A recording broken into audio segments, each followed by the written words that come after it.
Hi. Um, I'm not going to mention my name because I don't want it to get out there. I've kind of disguised myself a little bit to cover up who I really am. But I am going to mention that I'm from the Haverhill area. My story goes like this. I'm dating an older gentleman who was married. Um, his ex-wife was seeing another man, but she was very abusive to the man that I'm with, and he became very fiddish and scared. So there was quite a few accidents between him and I got broken ribs, a broken jaw, a fractured nose, but it wasn't like he did it on purpose. It was all accidental, and so I don't hold it against the man, you know what I mean? Like, I love him dearly, and I'm there for him all the way. Like, I love this man with all my heart, and I would never hold him to these accidents. Anyway, so this woman is crazy, and when I went to confront her, there was another car behind her, so she saw the whole thing, and she took pictures of all this, because this woman was like bat crazy. So, this woman took her vehicle to a restaurant and did damage to her own car and claimed that I did it, and tried to have me arrested. The day of the court, I had a heart attack because I have a lot of health issues. So I missed the court date and got a warrant. Well, the man that I'm dating, he knew that I was an addict years ago.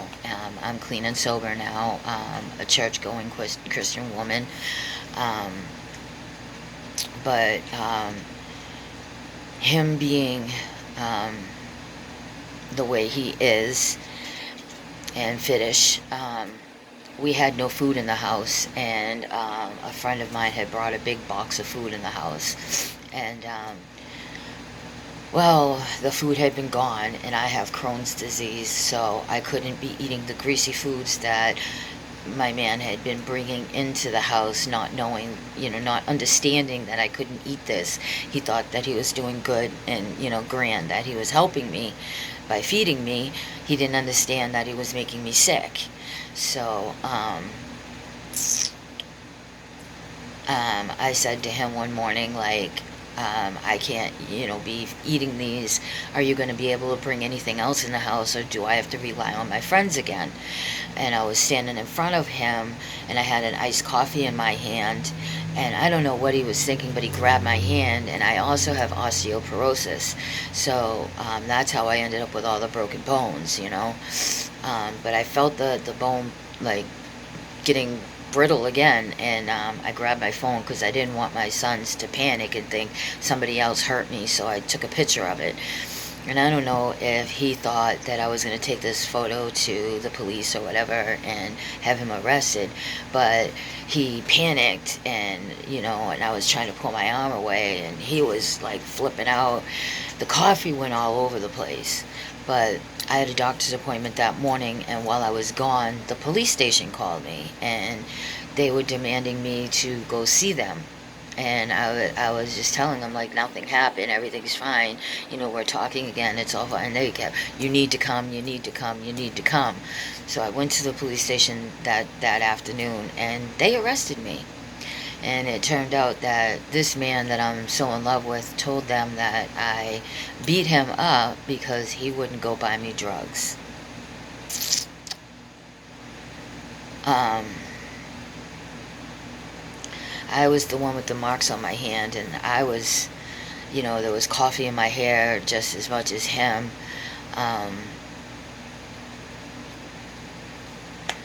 They didn't care, they didn't want to hear it.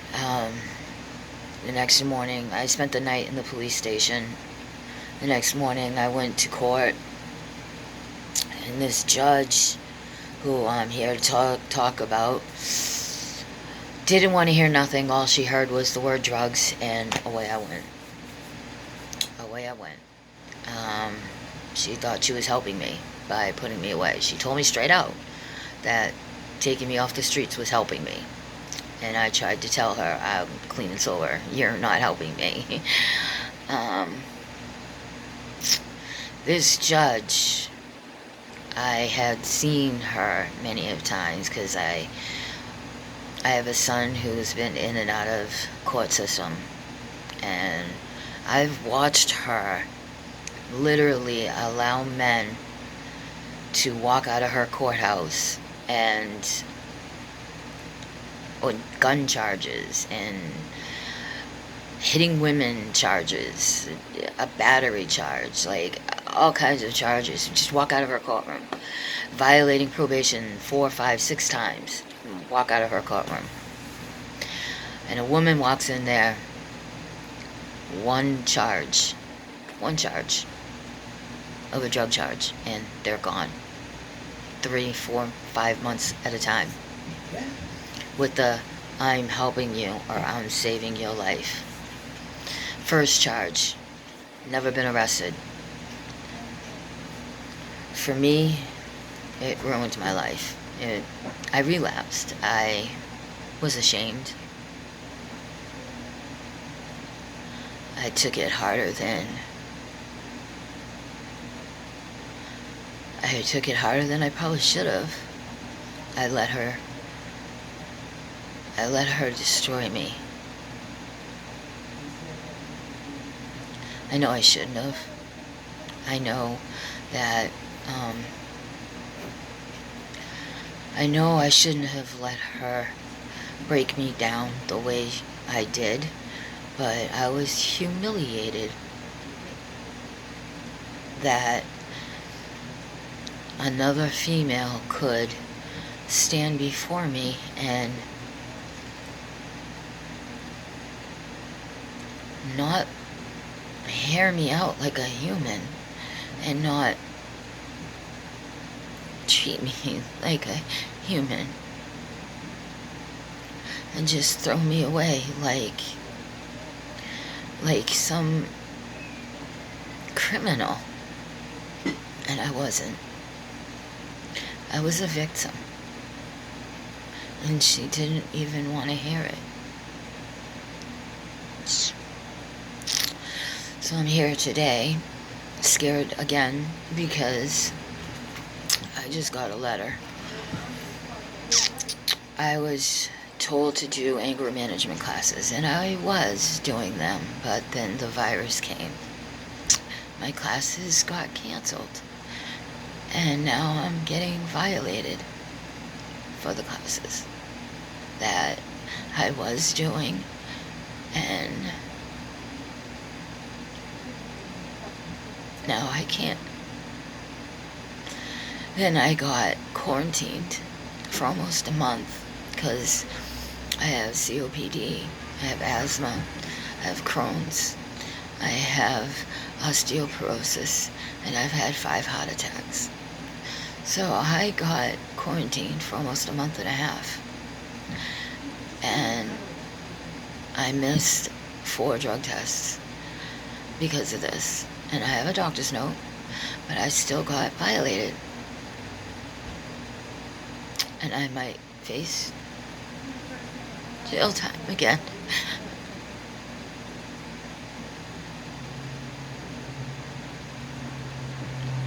And this is how Haverhill Courthouse treats the females. So I just want to put the word out there to you females. Whatever you do, no matter what it is, stay away from the drugs, because it's not worth it. If you get caught, Judge Dowling will put you away. You will go to jail, and the jail you will go to, you eat the same food the mice eat. The mice are in your bed. The mice are in your shoes. The water's so hot that the women's bodies are scalding. Their skin's literally boiling to the point where it's bubbling. You're not human when you walk into her courtroom. she don't think of you as a human being.